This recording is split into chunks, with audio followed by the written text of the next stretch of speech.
ahorita del problema de los flujos máximos y los cortes mínimos. ¿Sí? Así que vamos a ver hoy día el problema justamente de cortes mínimos y vamos a relacionar los dos problemas. Vamos a ver que de hecho son equivalentes.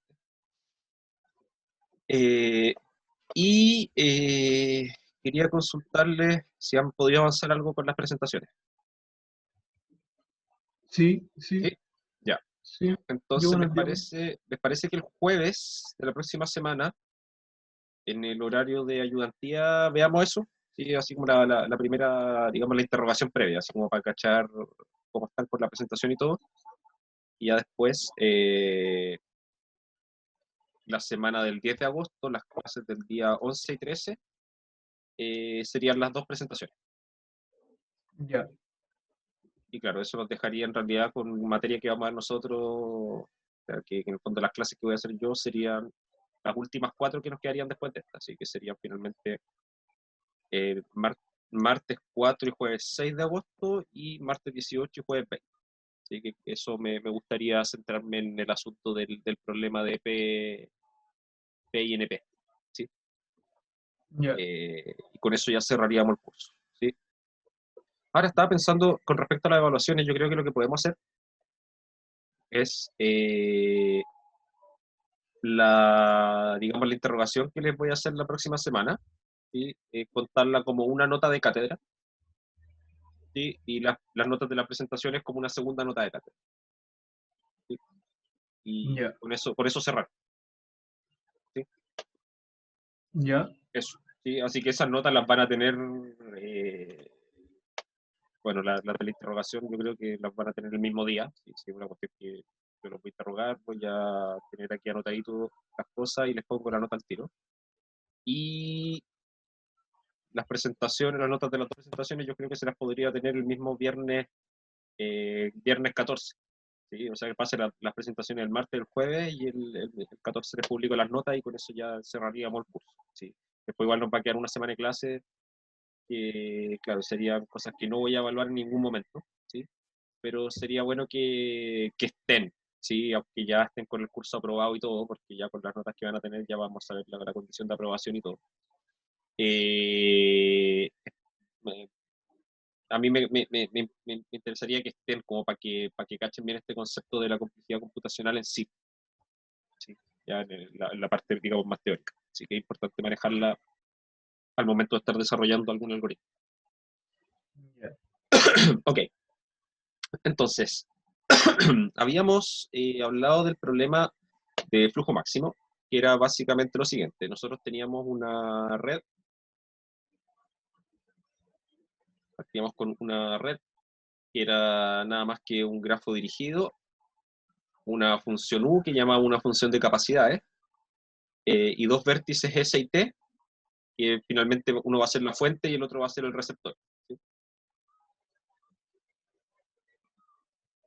Habíamos definido que una función f definida sobre las aristas de G a valores en R+, es un flujo. Es un flujo, y lo que nosotros buscamos es lo siguiente. ¿Sí? Esto en sí es un flujo cualquiera, pero nosotros además definíamos el exceso, lo voy a anotar acá al lado, nomás no voy a dar la definición, pero era la función de exceso. ¿Sí? En el fondo es, de cierta forma, una medida en el fondo es comparar lo que entra a un vértice con lo que sale. ¿Sí? Lo que nosotros queremos es que se produzca esta ley o sea, que exista esta ley de conservación. En el fondo es decir que el exceso en cada vértice, excepto en el origen y el final, tiene que ser cero. ¿Sí? ¿Por qué? Porque, bueno, lo que nosotros esperamos es que el flujo, bueno, que fluya, ¿sí? Que no se quede atascado en algún vértice, ¿sí? Que no haya nada que se quede atascado en un vértice, ¿sí? Entonces eso equivale a decir que el exceso sea cero para cualquier vértice que no sea ni el origen ni el final, ¿sí? Y nosotros al final lo que hacemos es definir un ST flujo como un flujo F que satisface la ley de conservación, ¿sí? Digamos que es conservativo. ¿sí? Nada se pierde en el camino. Eso es lo que estamos solicitando, ¿sí? Ahora, dado esto de acá, finalmente el problema de flujo máximo es el problema de tener como entrada una red GUST y como salida yo lo que quiero como resultado acá es un ST flujo máximo. ¿Sí? ¿En qué sentido? Que si yo sumo los valores de o sea, perdón, si yo calculo el valor del flujo, tiene que ser el máximo. Y el valor del flujo se definía finalmente como el exceso que hay perdón, menos el exceso del vértice de partida, ¿sí? Porque el exceso finalmente es lo que sale menos lo que entra, ¿sí? Perdón, lo que entra menos lo que sale, ¿sí? Y yo quiero que me quede el valor de todo lo que está saliendo desde ese, ¿sí? Entonces es menos ese exceso, ¿sí? Ese es el problema que estábamos trabajando, ¿sí? Yo di un ejemplo que en realidad era un problema que podría parecer muy distinto, ¿sí? Que era un problema de asignación, ¿sí? De asignación de labores. Sí, tengo una cantidad de trabajo, una cantidad de trabajadores. Yo sé que algunos de esos trabajadores pueden hacer ciertos trabajos. Y lo que yo quería hacer era encontrar una distribución de los tiempos que invierten esos trabajadores en cada trabajo, de manera de cumplir todos los trabajos en el menor tiempo posible, ¿sí? Y eso eh, lo habíamos hecho finalmente definiendo un grafo bipartito, ¿sí? Donde poníamos en un lado todos los trabajos, en otro lado todos los trabajadores, y los uníamos con aristas, ¿sí? De izquierda a derecha, donde cada arista, su capacidad, era el tiempo máximo que el trabajador le puede asignar al, al trabajo específico, ¿sí? Donde si el trabajador no puede hacer el trabajo, podríamos decir incluso que esa arista vale cero simplemente. E inventamos dos vértices aparte, ¿sí? Uno que conectaba con todos los trabajos, donde las capacidades de cada uno de esas aristas eh, venía dada por el tiempo que toma el trabajo en realizarse, ¿sí? Y por otra parte, poníamos otro vértice, ¿sí? A la llegada, así que finalmente los vértices de todos los trabajadores apuntan a este vértice de llegada, ¿sí? Y a cada una de esas aristas le asignamos el valor, déjenme recordar, eh, un valor T, ¿sí? Un valor T fijo que era suficientemente grande, ¿sí?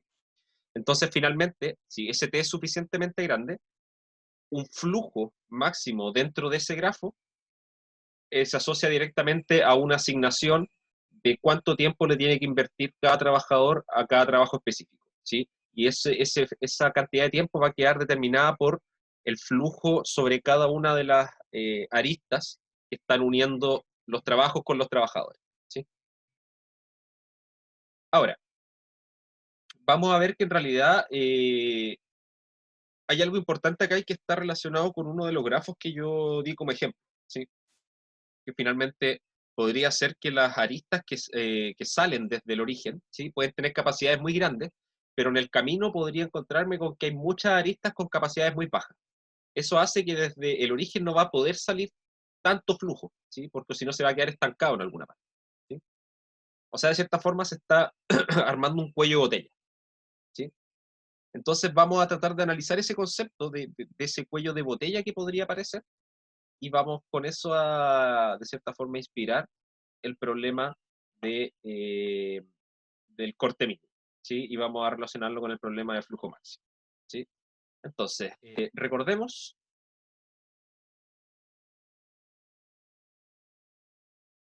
que un ST corte en un grafo, dirigido G es el conjunto, es un conjunto, perdón, de la forma delta más de X, donde X es un subconjunto de los vértices de G y además cumple que S está en X y T está en el complemento de X. ¿Sí? En esencia lo que estoy haciendo es lo siguiente, estoy tomando mi grafo, ¿sí? Que puede tener varias cosas acá. Voy a hacer un grafo más o menos simple. Ahí, por ejemplo. Tengo mi vértice S, mi vértice T, entonces un ST corte, ¿sí? Podría ser, por ejemplo, voy a tomar estos cuatro, ¿sí? Y en el fondo me quedo con estos otros dos vértices afuera, ¿sí? Y un ST corte finalmente son todas las aristas, ¿sí? Que salen desde el conjunto donde está S y entran al conjunto donde está T, ¿sí? Entonces, en este caso habrían dos, que sería esta de acá y esta de acá, ¿sí? Esas dos son las únicas aristas que están en el corte, ¿sí? Si se fijan, todas las otras aristas que están en este grafo, ¿sí? Se quedan dentro del mismo conjunto que tomé originalmente, ¿sí? Entonces, claro, cada vez que yo tomo un subconjunto de los vértices, de manera que contiene a S y no contiene a T, lo que voy a hacer, en el fondo, el corte me va a decir de qué maneras yo puedo partir de uno de los conjuntos y llegar al otro. ¿Sí? En ese sentido, ¿sí? Partir en el conjunto donde está S y llegar al conjunto donde está T, ¿sí? Y en ese sentido estoy pensando en el mismo sentido en el que va el flujo, ¿sí? Entonces, para un ST corte,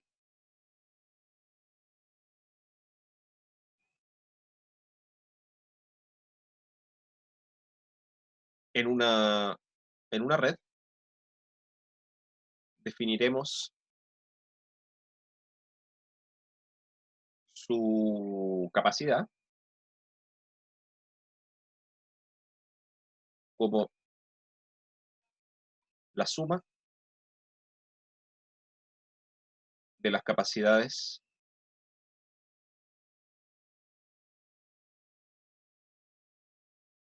de sus aristas, ¿sí? O sea, la suma de U de E con E en el corte, ¿sí? Entonces, claro, acá si esta arista de acá tiene capacidad 5 y esta tiene capacidad 2, la capacidad de este corte va a ser 7, ¿sí? Es simplemente eso, ¿sí? En el fondo, lo que estoy viendo es, considerando que tengo que partir de este conjunto y llegar a este de acá, lo más que yo podría pasar ocupando solo esas dos aristas, que son las que me están uniendo esos dos conjuntos, es 7, ¿sí? En el fondo, saturando esas dos aristas, ¿sí? Entonces, pensemos lo siguiente. Si yo analizo todos los cortes posibles, ¿sí? Por ejemplo, un corte sería tomar solamente este vértice, ¿sí? Como mi conjunto X. Entonces el corte terminaría siendo todas las aristas que parten desde S y llegan a cualquiera de las otras, a cualquiera de los otros vértices, ¿sí? Así que me quedaría con estas dos de acá, ¿sí? Esas dos aristas van a tener una cierta capacidad, ¿sí? Las sumo y tengo la capacidad de ese corte, ¿sí? Después yo podría pensar, bueno, ahora voy a tomar S y otro más, ¿sí? Ahora mi corte, si tomo estos dos vértices de acá, va a estar dado por esta arista y por esta arista de acá, ¿sí? Las sumo, eso va a tener otra capacidad. Y así yo lo puedo hacer con todos los conjuntos que yo pueda armar de vértices de G que contengan a S y que no contengan a T, ¿sí? Que siempre esa capacidad lo que me va a estar diciendo es cuánto es lo que puedo pasar de flujo desde acá a la izquierda para llegar al lado derecho. ¿Sí? Considerando que cuánto es lo más que puedo pasar, considerando que sí o sí voy a tener que, esas son las dos aristas, bueno, esas son las aristas que voy a poder ocupar para pasar de un lado al otro, no tengo otra alternativa, ¿sí? Entonces, pensando en eso, lo lógico es que la mayor cantidad de flujo que yo voy a poder pasar coincide con la mínima de estas capacidades de los cortes. ¿Sí? Porque esa en el fondo me está generando un cuello de botella. ¿Sí? O sea, yo considero todos estos cortes y busco cuál de estos cortes tiene la capacidad más pequeña. ¿Sí? Esa de ahí me va a definir el máximo flujo que yo voy a poder sacar desde ese. ¿Sí? ¿Por qué? Porque en este caso en que considero ese corte, todas las cosas que vienen fluyendo dentro del conjunto donde está ese, van a tener que pasar por ahí. Entonces todo lo que viene no puede superar esa capacidad. ¿Sí? ¿Se entiende la idea más o menos de eso? Sí, sí se Y es entiende. como, es como finalmente tomar una manguera y buscar la parte donde es más angosta. ¿Sí? Claro. Eso, ¿sí? Entonces, vamos a formalizar eso, ¿sí? Y eso nos permite en el fondo definir el problema de corte mínimo, ¿sí? O sea, estoy hablando de que ahora en realidad buscar el flujo máximo que puedo hacer pasar desde S a T, de cierta forma estoy explicando así en grandes rasgos que es equivalente a buscar el corte con la capacidad más pequeña. ¿Sí? Y eso ya es como un concepto de dualidad en programación lineal, de hecho. ¿Sí? Estoy viendo un problema que era de maximización y ahora lo estoy convirtiendo en un problema de minimización. ¿Sí? Donde, claro, finalmente las condiciones del problema permiten hacer esa dualidad. ¿Sí? Recuerden que finalmente el problema de buscar el flujo máximo era un problema de optimización, ¿sí? Donde las restricciones eran eh, que los excesos fuesen cero en todos los vértices, excepto el origen y el final. ¿Sí? Perdón. Perdón. Entonces, para formalizar eso, vamos a estudiar el siguiente lema. Para cada A subconjunto de los vértices de G, tal que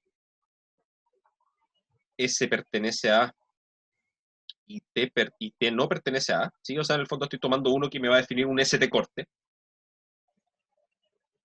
y cualquier ST flujo, ¿sí? O sea, un flujo que cumple la condición de conservatividad en todos los vértices, excepto en S y en T, ¿sí? Vamos a tener lo siguiente.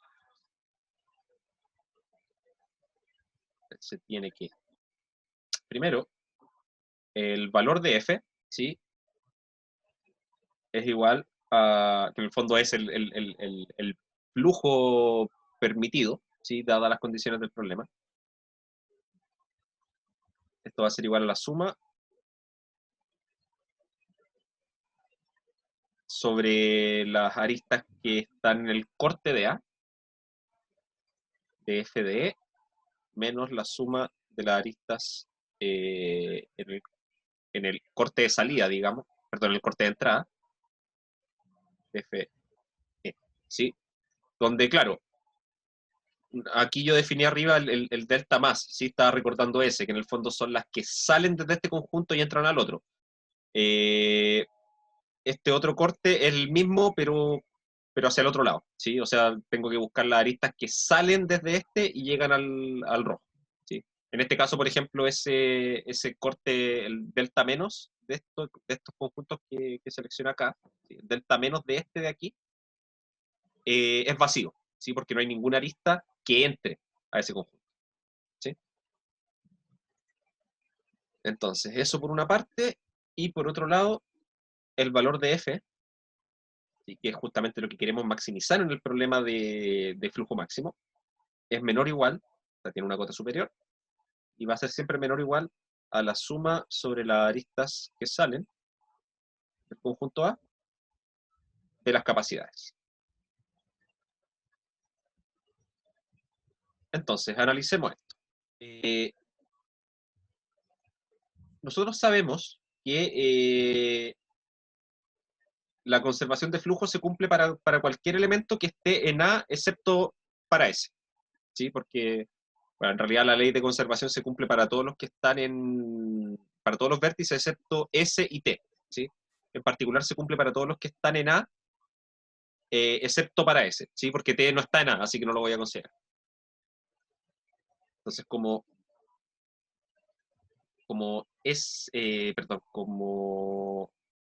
F es un ST flujo,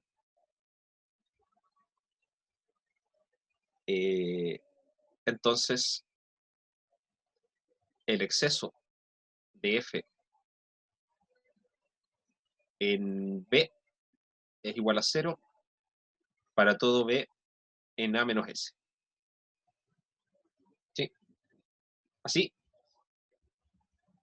yo voy a tener que el valor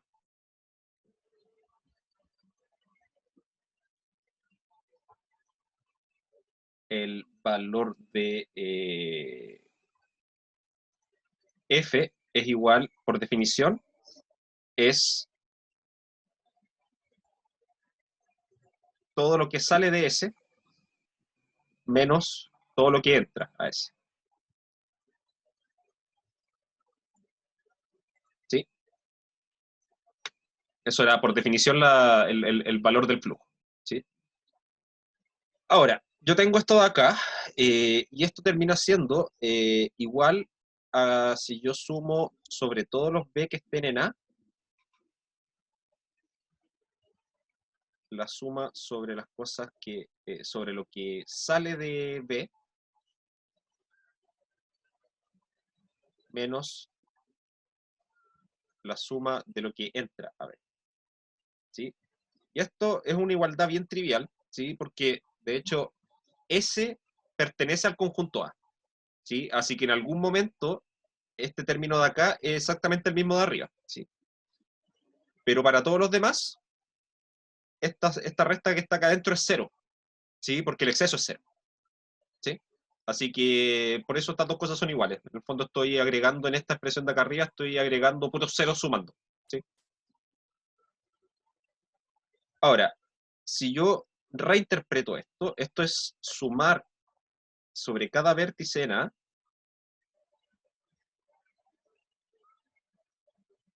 todo esto de aquí,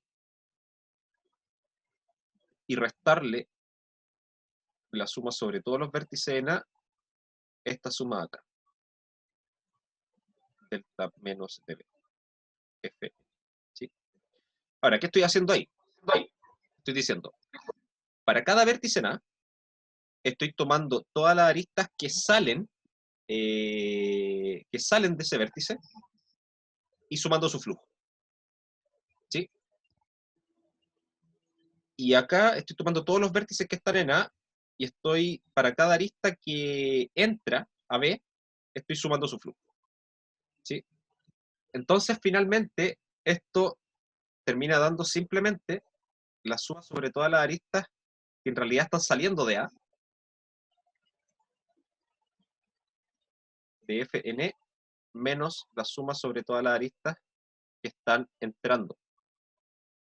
¿Sí? Porque hay un montón de cancelaciones entre medio, de hecho. ¿Sí? Porque en el fondo todo lo que pasa dentro del conjunto A es conservativo. ¿Sí? O sea, en un momento que un flujo sale de un vértice de A y llega a otro, ¿sí? Eso significa que en el otro término ese mismo flujo entró y lo estoy restando. ¿Sí? Entonces al final lo único que termina aportando acá es lo que sale del conjunto A y lo que entra al conjunto A. ¿Sí? Y eso son justamente estas dos expresiones. ¿Sí? Lo que pasa dentro, el flujo interno dentro del conjunto A, dentro de esos vértices, se termina anulando todo con todo. ¿Sí? ¿Se entiende bien eso, cierto? Sí, sí. Ya. Entonces, ahora tenemos eso, que era la primera parte. Además, como por definición 0 es menor o igual a f de e, que es menor o igual a u de e, las capacidades, ¿sí? Eh, para todo e, la arista de G, entonces vamos a tener que el valor de f es igual a lo que acabo de sacar,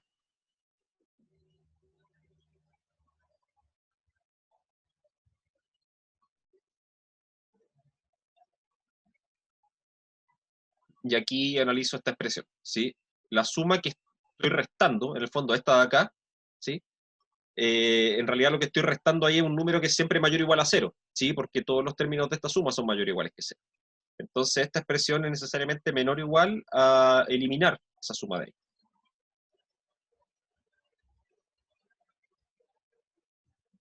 Y por otra parte, como cada uno de los f de E es menor o igual a la capacidad de la arista, entonces necesariamente vamos a tener que esto es menor o igual a U de E.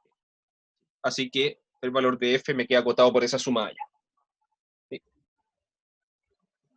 Entonces, ojo acá, lo que estoy diciendo es que cuando yo analizo el problema de flujo máximo, ¿sí? Lo que estoy diciendo es que el valor de ese flujo, el que va a tener que ser el óptimo, tiene que ser menor o igual a la suma de las capacidades, ¿sí? Pero eso va a ser para todo corte. Para cualquier corte que yo haga, esta expresión tiene que ser cierta, ¿sí? Entonces, en realidad, el valor de f, voy a ponerlo acá como consecuencia, esto ya después de la demostración del lema, como consecuencia, si f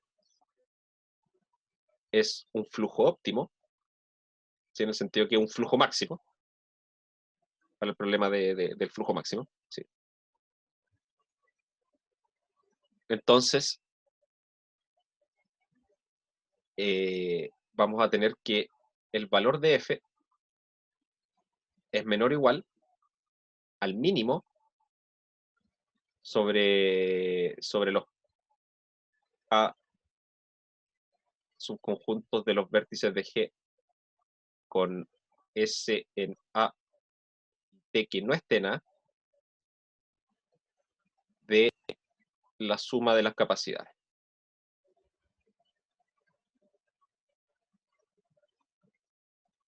¿Sí? Y esto es justamente lo que habíamos definido como la capacidad de un corte. ¿Sí? En el fondo, la suma de todo lo que podría salir, ¿sí? Desde el conjunto A. Entonces lo que estoy diciendo es que el valor óptimo para el problema del flujo máximo es menor o igual al valor óptimo del problema de encontrar el corte con capacidad mínima. ¿Sí?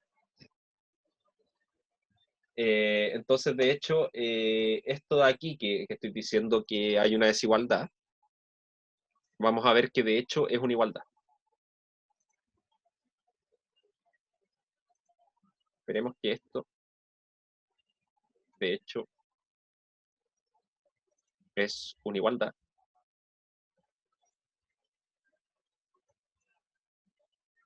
Y que los problemas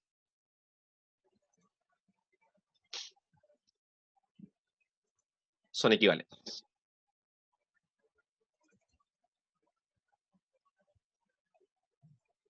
¿Sí?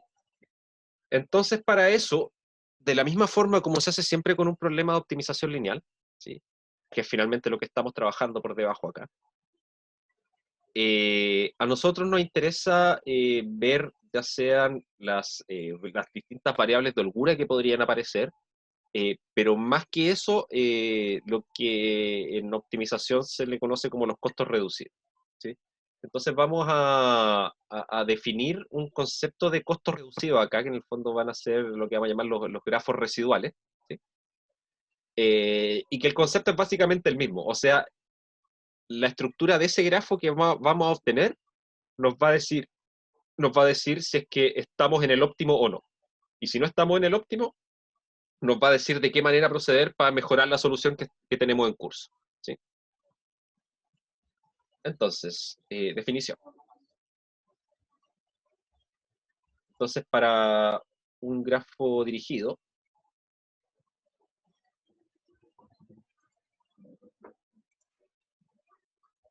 G, definimos este gráfico de acá, este grafo de acá, que va a ser el grafo que tiene los vértices de G como vértices, ¿sí? Mantiene los mismos vértices. Y va a tener acá las aristas de G unido con el conjunto de estas aristas que están acá, que las voy a definir.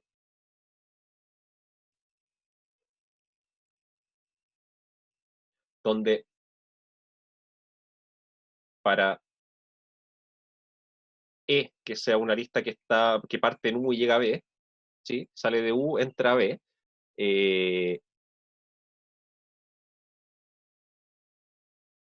Voy a ponerlo así, para que se entienda mejor. Se define como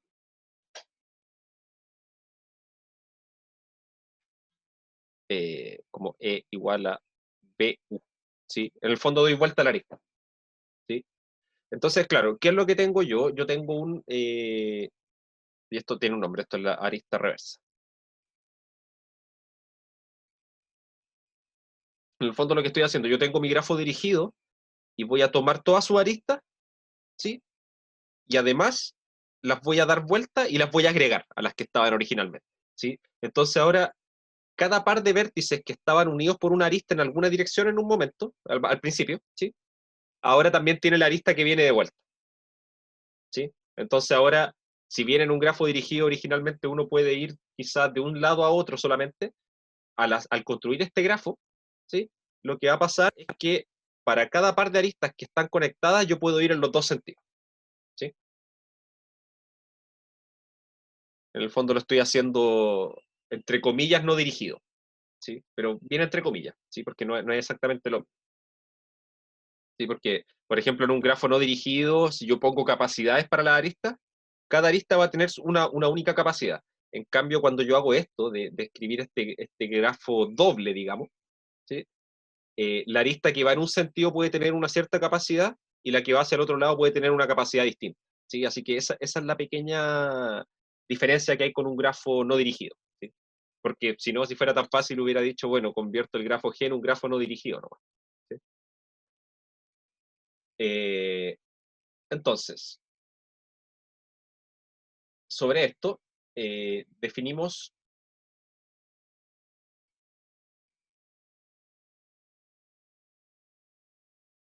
además, a partir de capacidades de una función de capacidades que vamos a tener definida como U desde las aristas del grafo G a valores, a valores nr más, ¿sí? O sea, sí, aparte del grafo que tenía originalmente, ahora también tengo esta función de capacidades, ¿sí? Definimos a partir de ella las capacidades reducidas, residuales, perdón,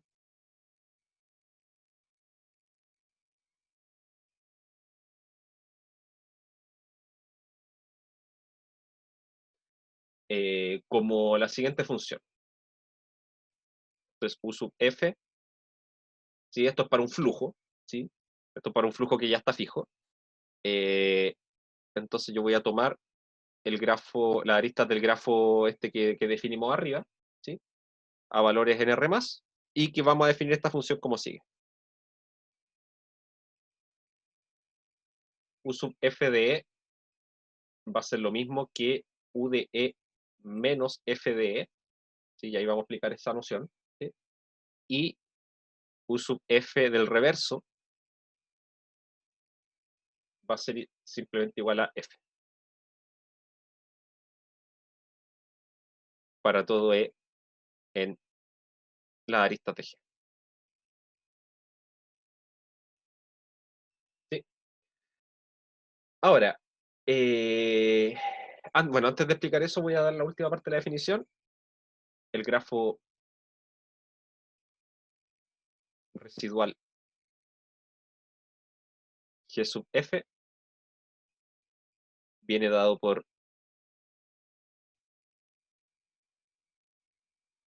los vértices de G, ¿sí? O sea, voy a tomar todos los vértices de G, eso no me voy a complicar.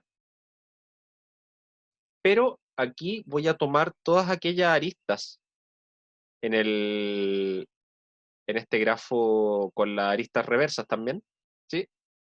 Que verifiquen que las capacidades residuales son estrictamente positivas, ¿sí?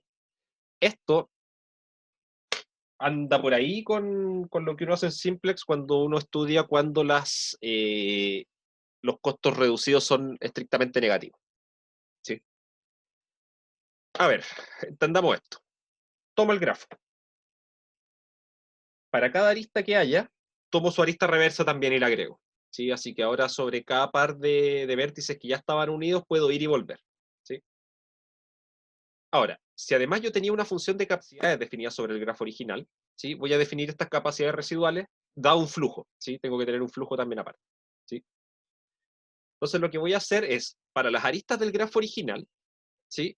Voy a definir como la capacidad residual va a ser igual a la capacidad total de la arista menos el flujo, ¿sí? O sea, lo que estoy diciendo, estoy poniendo ahí en ese valor, digamos, la capacidad residual es finalmente cuánto más flujo puedo pasar yo por esa arista, ¿sí?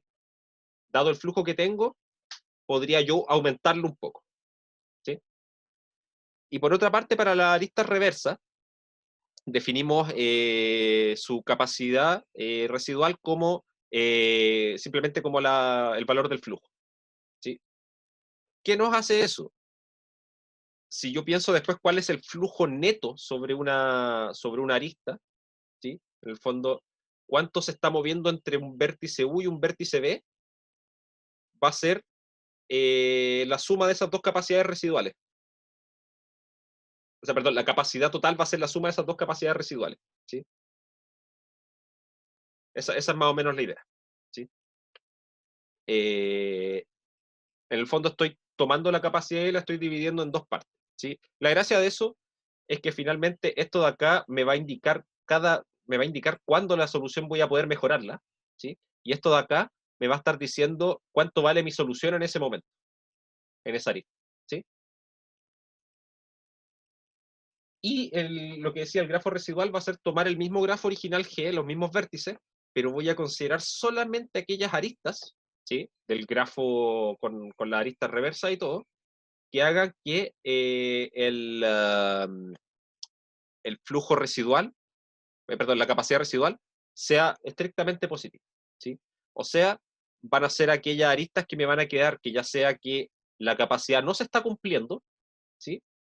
O bien que el flujo que está pasando es estrictamente positivo, ¿sí? Eh, eso, eso. ¿Sí? ¿Se cacha bien esta definición? Sí, Ya. Entonces, la pregunta es cómo nosotros podemos determinar si es que un flujo que ya tenemos es óptimo o no, ¿sí? Entonces, dado un flujo F y un camino, un camino P en el grafo residual, y vamos a mirar solamente el grafo residual ahora, vamos a decir que aumentar F a través de P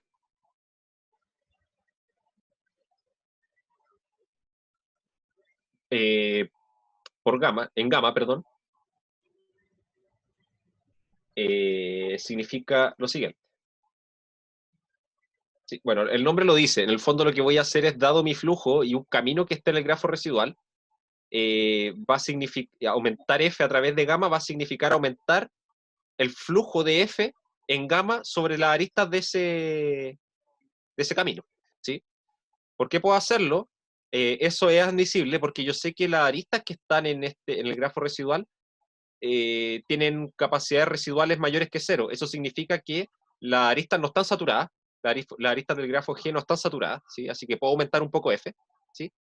Y si aumento F, ¿sí? Para que se mantenga esto, que esta suma es mayor que cero, ¿sí?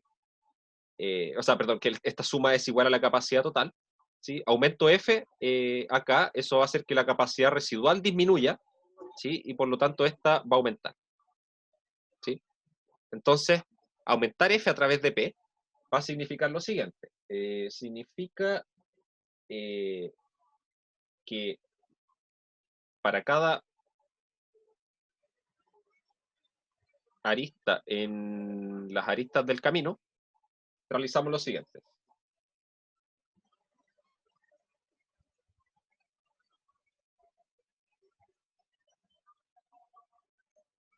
¿Sí?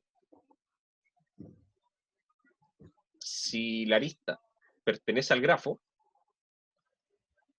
¿sí? Recordemos que acá estoy tomando, estas aristas pueden ser las reversas también, así que voy a ponerme en dos casos. Si es que la arista es una arista del grafo, ¿sí? Eso va a significar que lo que voy a hacer es aumentamos f de e en gamma, ¿sí? O sea, reemplazo f de e por f de e más gamma. Y si E no pertenece a la arista TG, ¿sí? O sea, es una arista reversa finalmente,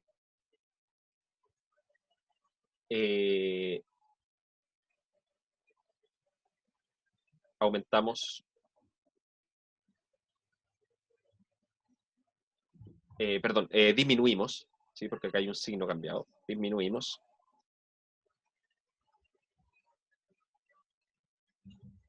F' de, perdón, F de E' en gamma, donde donde E' reverso es igual a E, ¿sí? Entonces, claro, si la arista está en G, ¿sí? La arista que está en este camino, ¿sí? Si está en el grafo, lo que voy a hacer es tomar el flujo y le voy a aumentar su valor en esa arista, se lo aumento en gamma, ¿sí? Y si la arista está para el otro lado, lo que hago es disminuir el flujo en gamma, ¿sí? ¿Por qué? Porque si la arista es una reversa, va en el sentido contrario de hacia dónde debiese ir el flujo, ¿sí? Entonces por eso hago esa disminución, ¿sí? Y estas cosas se van comportando de la misma forma, ¿sí? O sea, si yo aumento F, si estoy en este caso aumento F, significa que acá disminuyo la capacidad residual, ¿sí? Y podría ser que la disminuya tanto que sea igual a cero. Entonces después mi nuevo grafo residual para el nuevo flujo, esa arista ya no va a pertenecer acá, ¿sí? Por lo tanto después nunca va a poder formar parte de un camino nuevamente, ¿sí? Y lo mismo va a pasar con esta. Si estoy acá, lo que hago es disminuir ese valor en gamma, ¿sí? Pero lo que va a pasar en ese caso, perdón, esto lo escribí mal, esto es así. Lo que va a pasar en este caso es que si esto lo disminuyo en gamma, yo podría llegar al punto que lo disminuya hasta cero. Entonces, en el nuevo grafo residual, esa arista reversa ya no va a estar, ¿sí? Y por lo tanto, nunca más va a poder formar parte de un camino. Eso es lo que me permite, en el fondo, ir avanzando con este algoritmo. ¿Qué es lo que uno pensaría? Es que eventualmente el grafo residual no va a tener ningún camino, ¿sí? Si no tiene caminos, significa que estoy en el otro. Entonces, vamos a decir acá. Entonces, dado finalmente, dada una red GUST y un ST flujo, un camino aumentante para F es un ST camino en el grafo residual GDF, ¿sí? Entonces esto me está diciendo, cada vez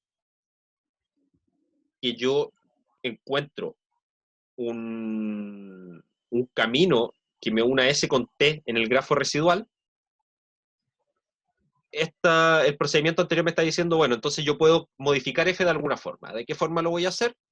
Bueno, aumentándole el valor o disminuyéndoselo, ¿sí? Dependiendo de en qué caso esté. Si estoy en una arista que estaba originalmente en el grafo, o sea, es parte de un flujo, de un camino permitido para fluir, ¿sí? En ese caso aumento, y disminuyo en caso de que en realidad no era una dirección admisible desde un comienzo, sino que estoy tomando una arista reversa, ¿sí? Pero que tengo que tratarla de la misma forma para ir equilibrando las cosas en el fondo, ¿sí? En el fondo es para ir desapareciendo esos caminos. Y en el momento en que en este grafo residual llego a un punto en que tengo un flujo tal que el grafo residual no tiene ningún ST camino, lo que va a significar es que en ese momento el flujo que tengo es el óptimo. Entonces, eso nos lleva, y con esto vamos a terminar, al algoritmo de Ford-Fulkerson,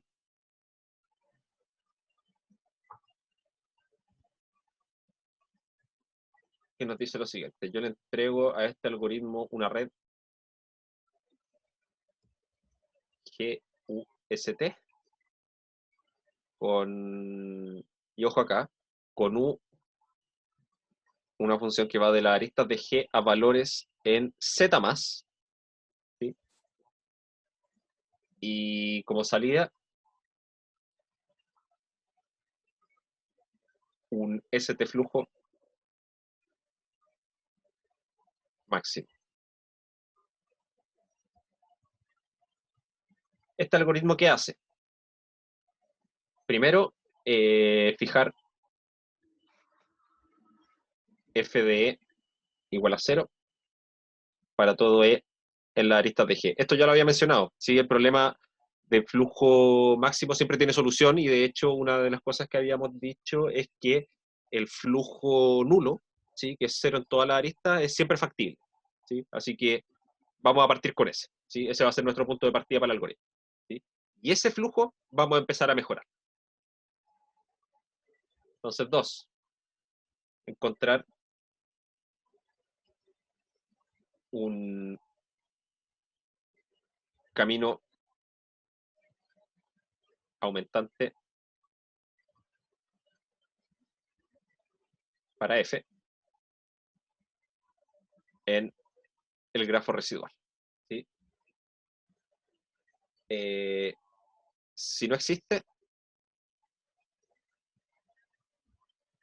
salir, ¿sí? Ahí se termina el algoritmo, si este camino no existe, ¿sí? Ojo, aquí importante, aquí yo estoy diciendo en el algoritmo, encontrar un camino aumentante para F en el grafo residual. Eso significa, ok, tengo que construir el grafo residual. Eso se puede hacer en tiempo polinomial, ¿sí? O sea, yo tengo mi grafo y lo único que tengo que hacer es copiar la arista reversa, ¿sí? Después calcular los flujos, son puras operaciones básicas, ¿sí? Calcular los costos residuales, ¿sí? Las capacidades residuales, perdón. Y construir el grafo, ¿sí? Todo eso se hace en tiempo polinomial.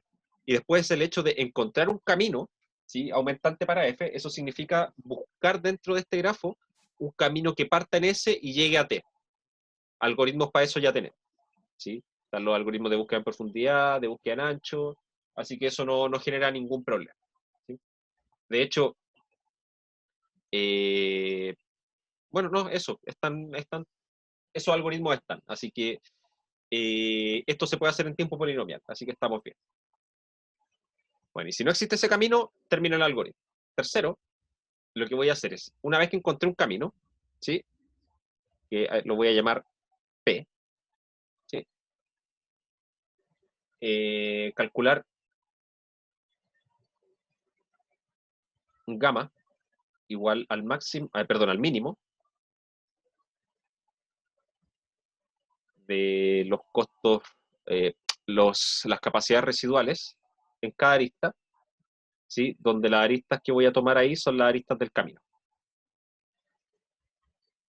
Y luego aumentar F sobre P en gamma y volver a 2. ¿Sí? Entonces, ojo acá. Si bien arriba yo cuando dije el hecho de aumentar F en gamma sobre el camino, yo dije, bueno, eso lo puedo hacer para cualquier gama. Nosotros no lo vamos a hacer con cualquier gama, lo vamos a hacer con un gama bien específico, ¿sí?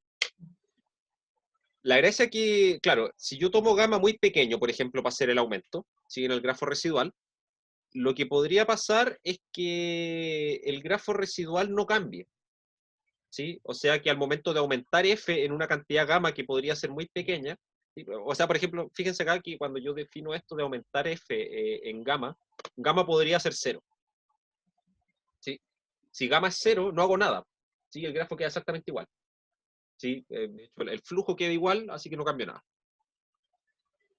Entonces, claro, a mí me gustaría aumentarlo con algo positivo, ¿sí? Estrictamente positivo. Ahora, ¿qué significa aumentarlo con algo estrictamente positivo? Lo que va a pasar es que para cada vez que la arista asociada pertenezca al grafo, ¿sí? Lo que voy a hacer es reducir el valor de de las capacidades residuales, ¿sí? Y ojo que esa capacidad residual no puedo hacerla negativa, ¿sí? Porque si la hago negativa, eso va a significar que el flujo en esa arista va a ser mayor a la capacidad, ¿sí? Y eso tiene que ser cierto para toda arista, ¿sí? Entonces lo que vamos a hacer es buscar un valor óptimo para gamma, de manera que al aumentar el camino en esa cantidad, al menos una de estas aristas, ¿sí? Se satura, ¿sí? O sea, al menos una de las capacidades residuales se vuelve cero, ¿sí? ¿Y cuál es ese valor? Es justamente este, ¿sí? Si tomo, porque si tomo un valor gamma que es más grande que este, ¿sí?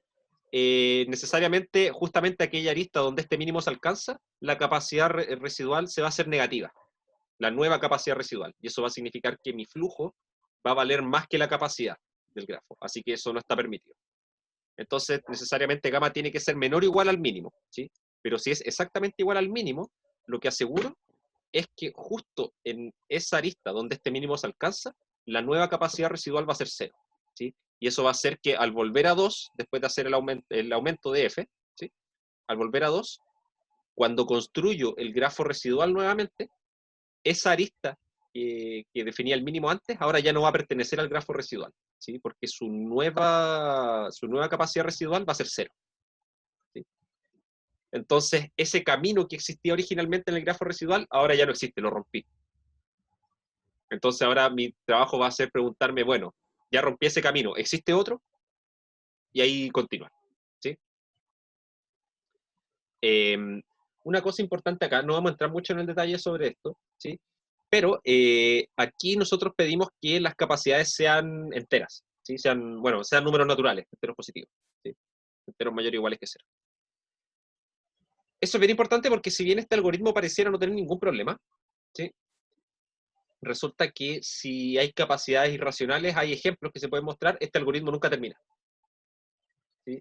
Es una cuestión bien curiosa, pero con capacidades irracionales esto podría no funcionar, ¿sí? En algunos casos no funciona, ¿sí? Hay casos que sí, pero también hay casos que no. En cambio, si tomamos capacidades enteras, ahí tenemos la seguridad de que este algoritmo siempre va a terminar, ¿sí? No vamos a entrar en detalles sobre eso, ¿sí? Pueden revisar el librito, ahí de hecho creo que en uno de los ejercicios está como ejercicio el estudiar ese caso, ¿sí?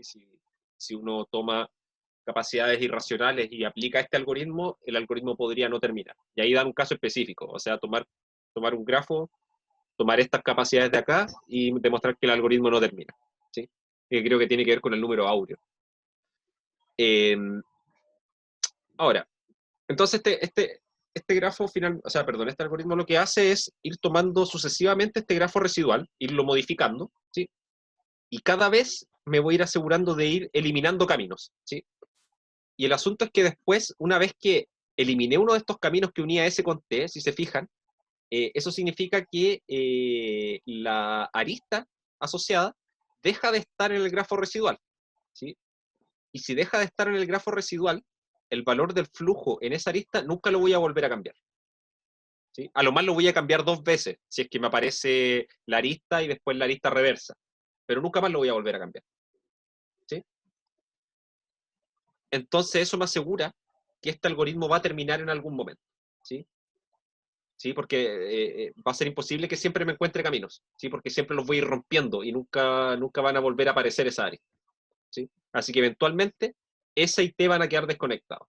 Y cuando eso ocurre, significa que no hay forma de mejorar el valor de F, ¿sí? Y por lo tanto, voy a estar en el flujo máximo, ¿sí? Ahí eso es una explicación de la correctitud del algoritmo, ¿sí? ¿Se entiende el concepto del grafo residual? No sé si ven la relación que hay, de hecho, con el algoritmo simplex, ¿sí? Que es principalmente la misma idea, ¿sí? Tengo una condición, mi condición es que las capacidades residuales sean positivas, y con esas, si yo encuentro un camino, puedo seguir avanzando, ¿sí? Y el algoritmo simplex me dice, bueno, si tengo un costo reducido negativo, eso significa que hay una dirección en la cual yo me puedo mover dentro del poliedro y que va a hacer que mi función objetivo valga menos. Así que me voy a mover en esa dirección de la manera adecuada, ¿sí? Eso. ¿Sí? ¿Quedó claro esto de acá? Sí, Ya, sí. bacán. Entonces, bueno, yo creo que en la próxima clase igual voy a explicar un par de cosas más, porque hay otros algoritmos, sí, adaptados para este tipo de problemas, que permiten resolverlo más en general, ¿sí? Pero hay que tener más detalles, ¿sí? Porque, por ejemplo, acá yo pido, por ejemplo, encontrar un camino aumentante para F, ¿sí? Y lo que estoy diciendo es que en realidad ahí en ese caso, si esto de acá tiene capacidades irracionales, esto podría no converger, ¿sí? Este algoritmo podría no terminar nunca. Pero el algoritmo de Edmonds-Karp, que es básicamente este mismo, ¿sí?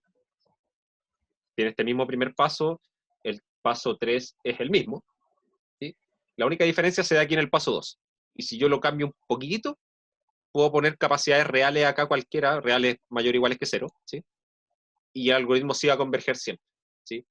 Y la única condición, fíjense que acá yo digo, encontrar un camino aumentante para F en el grafo, ¿sí? Yo estoy pidiendo encontrar uno, ¿sí? Bueno, si cambio eso por encontrar el camino más corto, el camino aumentante más corto, entonces el algoritmo funciona para capacidades reales mayor o iguales que 0. ¿Sí? Ese pequeño Ya. detalle es un detalle mínimo, pero me cambia completamente el algoritmo, ¿sí? Eso. Vamos a ver ese último caso y ya espero partir lo más pronto posible con el tema de máquinas de Turing y problemas P y NP. ¿Ok? ¿Alguna consulta? Ya. No, todo claro. Acá.